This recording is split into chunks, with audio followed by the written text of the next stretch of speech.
Bonjour, bienvenue à cette capsule format courrier du lecteur numéro 7 si je ne m'abuse. Ces petites capsules ont pour but de former monsieur, madame, tout le monde. Donc on commence sans plus tarder. On a ici une madame Chantal. Elle dit: moi monsieur Pilon, je suis un peu mêlé parce que là, mon employeur veut me donner une hausse de salaire de 2%, mais moi je veux une semaine de vacances de plus. Il me dit: ben, il va falloir que tu travailles, tu n'en auras pas plus cette année, il faut que tu fasses 1 an de plus. Puis là, je vais te donner une semaine, tu apprendras l'année d'après. C'est un petit vide, votre boss? Parce que comme vous dites, si vous avez votre hausse salariale, vous l'avez tout de suite, mais la semaine de vacances de plus, vous ne l'avez pas cette année. J'aime pas bien ça.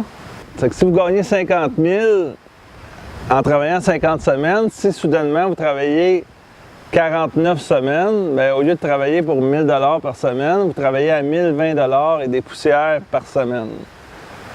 Donc, oui, j'encourage la vie, elle passe vite, et ceux qui peuvent se le permettre, c'est une bonne formule, prendre du temps, des vacances. Négocier des vacances quand vous changez d'emploi. Tout se négocie dans la vie. On ne peut pas rien faire. Oui, tu peux, on va jaser là. Fait que c'est ça, madame Chantal. J'ai madame Sylvie ici, qui est fâchée après le gouvernement parce que elle doit payer la TPS-TVQ sur une auto usagée. Elle dit vraiment ça va faire. Ils l'ont déjà. Il y a déjà un propriétaire qui l'a payé quand l'auto était neuve.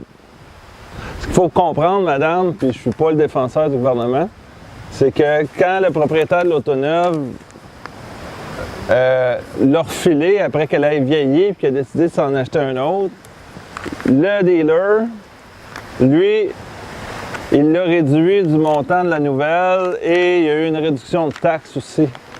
Donc, cette taxe-là est sortie des coffres du gouvernement quelque part. Donc, elle est rechargée au nouvel acheteur. Donc, ça s'équilibre.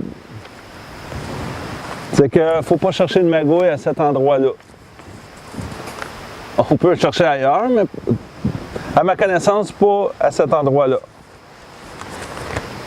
On a Mélanie ici, une travailleuse autonome de la région de Québec, qui dit: monsieur Pilon, pouvez-vous nous expliquer le 55 cents le kilomètre, c'est quoi cette affaire-là, c'est avantageux, quand est-ce que ça s'applique?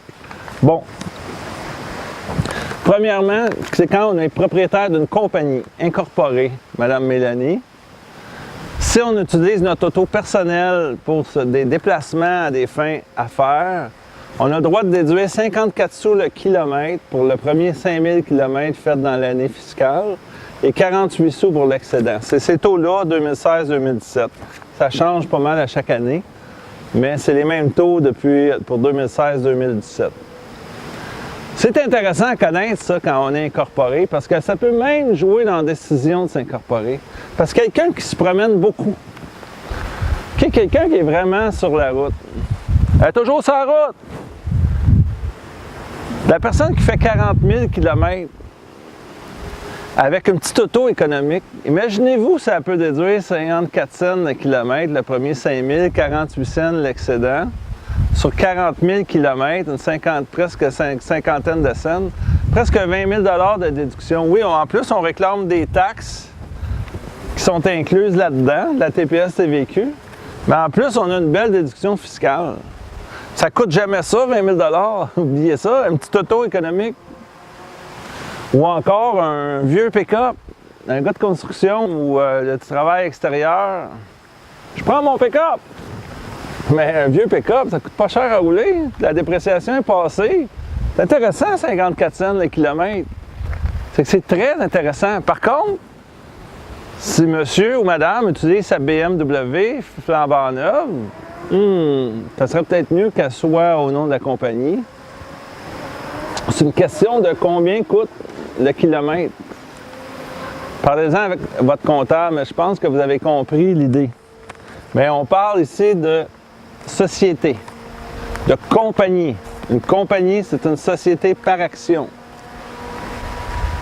C'est très important de comprendre ça. Il y en a qui disent: je suis en compagnie, moi! Quelqu'un qui travaille en son nom personnel, puis son revenu d'entreprise rentre dans son impôt personnel, il n'est pas une compagnie. C'est une entreprise exploitée personnellement, entreprise enregistrée. Peut-être des fois même pas enregistrée.